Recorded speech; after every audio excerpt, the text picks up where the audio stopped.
You know, when I first started working with the England team, I had no doubt we had a fantastic group of players, just a brilliant group of players. But really nothing had changed a great deal in the England setup from when I was playing, when you saw me in that opening video running around at Twickenham all those years ago with long hair. We were still ranked 6th in the world. And to me, the biggest thing that had to change was the mindset of a whole team, a whole group of players, almost a whole generation of players. I've kind of tried and define this over the years, especially when you move into the England coaching job I did in '97. Right? I was determined to run it as a business. But number one priority was everybody playing for England was going to enjoy themselves. Enjoyment isn't having a few beers or going down the pubs or having a laugh. The enjoyment from the England camp was definitely, number one, was they wanted to be at the cutting edge of world sport. Not of world rugby, but of world sport. When they came to the England camp, they wanted to see things differently. They were prepared to take risks, as long as we were trying to move things forward. That is how they defined enjoyment. You know, the number one thing, if we could go to the World Cup as number one ranked team in the world, that was the goal.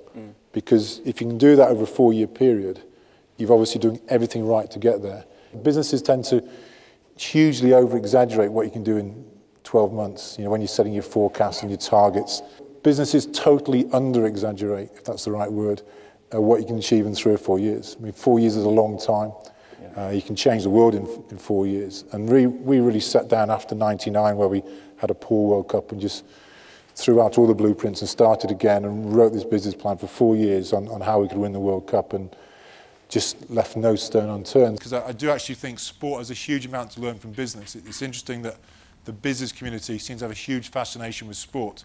Whenever a sports team does well or an individual does well, everyone's clamoring to find out all about it. My mindset has always been completely the opposite, because of my business background. I think sport has a huge amount to learn with business. I just think fundamentally football has to change in terms of the way it's being run, the way it's being coached. Because go back to the Brazilian thing, you know, the way my mind works is that, you know, people say to me, oh, yeah, Brazil are favourite, you know, they've got you know 11 fantastic players, you know. Yeah. So I immediately go, my immediate thing is why?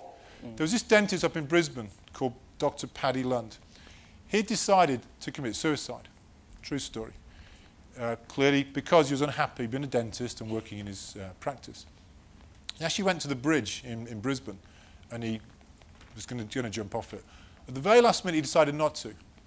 And he decided to go back to his surgery and just rethink his business through. This is the very first thing he did, which I guess everyone in the room could probably relate to. He sat down at his PC, this guy, Dr. Paddy Lund, and he deleted 95% of his patients, of his clients. Everybody he didn't like, everybody ever given him a hard time, anybody ever been late, zapped him off his PC. Before he did that, he wrote them all a letter, an individual personal letter to their home, these 95% of his customers. Dear Neil, dear Clive, dear Jane, dear Sue, individual letters. Because of you, I was going to commit suicide. Quite a strong letter to get from your dentist. England did have the ability to become the best team in the world. And that wasn't bravado or passion speaking. That was just common business sense. The reason being, one, we have more players than any other country in the world. Two, we have more revenue, more money in the sport than any other country in the world. And I passionately believe in this part of the world, we had all the expertise in terms of management, coaching, medical, psychology, and everything else. So why the hell were we still ranked 6th, like we were when I played, like we were 100 years ago when the game first started? I think motivation is a word that's bandied around too much, and if you actually follow sport closely, when teams win, the coach is a great motivator. When they lose by a point, you know, he's rubbish. It's just one of those black and white things. I just think motivation is all tied up what I've been talking about. You know, creating the environment, creating the detail, getting the right team, the right players, all the right staff. I just think of a room like this, but I think of it completely white.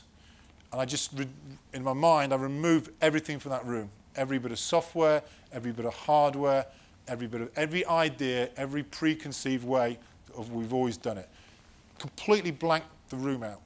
And then only start to bring back the things you have to do. So some things you have to do, you can't possibly change that, you know. Like, it's got to be 11 players on the pitch, we can't change that. So you've got to have, so you bring back the things you cannot possibly change. I tried to change that, didn't I? Yes. That's a bad example. The key thing about this, and this is the biggest praise, well, one of the many praise I put on the England players who I worked with, is that once you get everyone thinking like this, most, if not all, the ideas and the concept come from your team. Clive is available to talk on several topics, including building a winning team, designing a winning profile, developing a winning environment, creating a winning mindset, and engineering winning from setbacks. These are simply a flavour of the topics available, and Clive is happy to tailor each of his talks to your particular company or event in order to make it truly individual.